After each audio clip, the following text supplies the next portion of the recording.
look there at verse 23. We who have the first fruits, the Christians of the Spirit, groan inwardly. This is the groan of our suffering. But I want you to see something here. We're not the only ones groaning. Who else is groaning? Verse 22. Who else is groaning? The creation. Been groaning in the pains of childbirth until now. Paul doesn't leave our suffering and groaning in a vacuum. You know what he does? He ties it up in and wraps it around a worldview of groaning. But look, notice why it's groaning. Verse 20.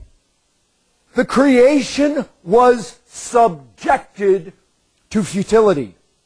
There's a cosmic frustration and vanity. It was created for man to be ruled by man, that God might be marveled at in it and worshipped in it for His handiwork. And what do the heavens do? They declare His glory. And yet, in all that, there is a futility. It was created with life and with vigor and with glory. But verse 21 says that it is now in bondage to decay. The creation will be set free from its bondage to decay, but presently it isn't so. You guys see that there? The creation will be set free from its bondage to decay. But right now, corruption, decay, spoilage, rot, they fester all around us, contaminate everything. So Christian, when suffering comes, don't ever think, oh, woe is me. Why does everything bad happen just to me? Paul assures us this isn't the case at all. You see how in verse 20 it says that creation was subjected to futility? Past tense. There was a time when this creation, this universe, was not futile and in bondage to decay and groaning. But then it was subjected to this. Then in verse 21 it says the creation will be set free from its bondage to decay. Why do I emphasize that? It was subjected to this futility, to this decay, and to this groaning. It will be set free. There's your timeline. But where are we in that timeline? We're right in the middle. We live right there. We're living in a period of time after all the corruption started, but also before it will cease. Our suffering is woven into the very fabric of the world we live in. And your bodies are, if you're a Christian, you've been given a new heart. A spirit has been put within you. Spiritually, you are made alive. But our bodies are woven into this fabric of corruption. It's there. You can't get out of it. You're in the timeline, folks. Freddie can't see anymore. And I can't see him. He's just a fuzzy thing back there. Why? I mean, folks, we're in this. Brother, where's your hair? And we're in this thing. Mine's going too, just a little slower. But the corruption, the decay, we're in it.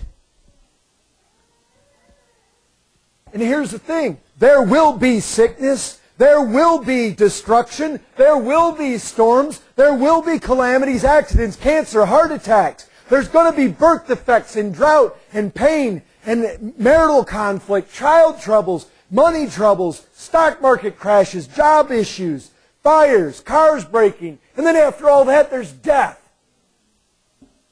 Why? I'll tell you this. You are no sideliner in the deal. And so when it comes on you, what we're not supposed to think is God singling me out here. We're in the midst of this. And what? Look at this. Moreover, on top of all this, what I'm saying to you is, look how much effort we spend trying to protect ourselves from the inevitable motions of a fallen universe. But let's move on. Look at Romans 8:20. There's something else here. The creation was subjected to futility, not willingly. But why? It is not groaning willingly, but because someone stepped into the picture here and subjected it to futility. Do you see that? Paul is saying that futility came upon this creation because someone subjected it to futility. It didn't happen naturally. It didn't happen by accident. God did it. The bondage to corruption was God's doing. Storms that wreck houses and kill people, that's His doing. He subjects it to futility.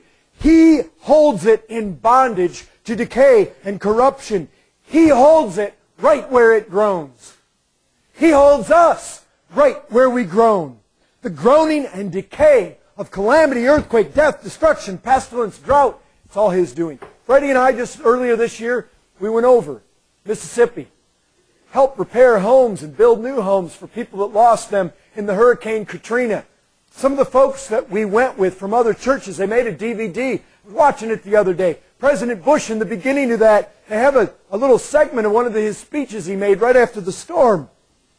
He called Hurricane Katrina a cruel, wasteful storm. He said people were looking for meaning in a tragedy that seems so blind and random. Cruel, wasteful, blind, random. You know what? He wasn't speaking from a biblical worldview. He was not reading Romans 8, was he? You know what happens today? Man does everything to try to clear God of the responsibility of disaster. He sits down with his paper. He sees, there's an earthquake there, there's wars over there, there's this over here, there's drought and famine there. Many are dying from this plague here. There's HIV running rampant and over here. And wow, drought's killing many and children are dying here and this is happening. And you know what they say? They say, why would God allow such things? And then you know what the next step is?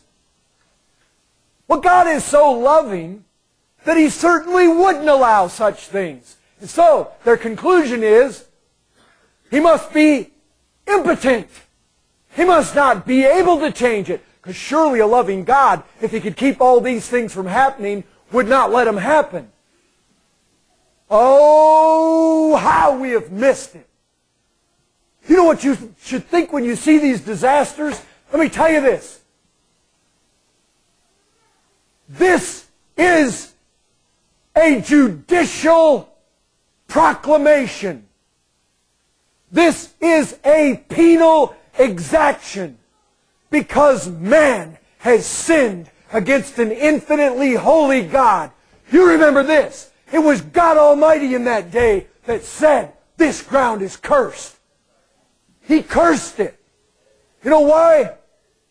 When you see the Hurricane Katrina, you should not think meaningless. There is great meaning there. You know what the meaning is meant to do?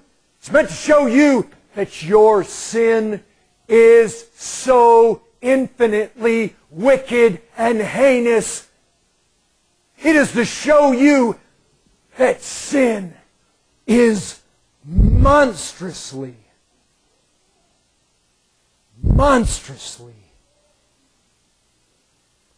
heinous and foul. Listen, when the cancer comes, the storm destroys, the baby snatched by death, people are so amazingly willing to remove God from that suffering. Many today, Brother Child's talking about open theism he's been reading about. The people look at this and they say, God must be just as surprised by all of it as we are. Don't you believe that? Don't you believe that? Maybe someone here says, that offends me. I don't want a God like that. Let me tell you what all this speaks to us. God looks at you, viewing all this decay, and He says, learn this. Your sin offends me. The meaning of all this misery is that our sin is unspeakably horrific. And if you miss that in this futility and decay and corruption and death and suffering, then you have missed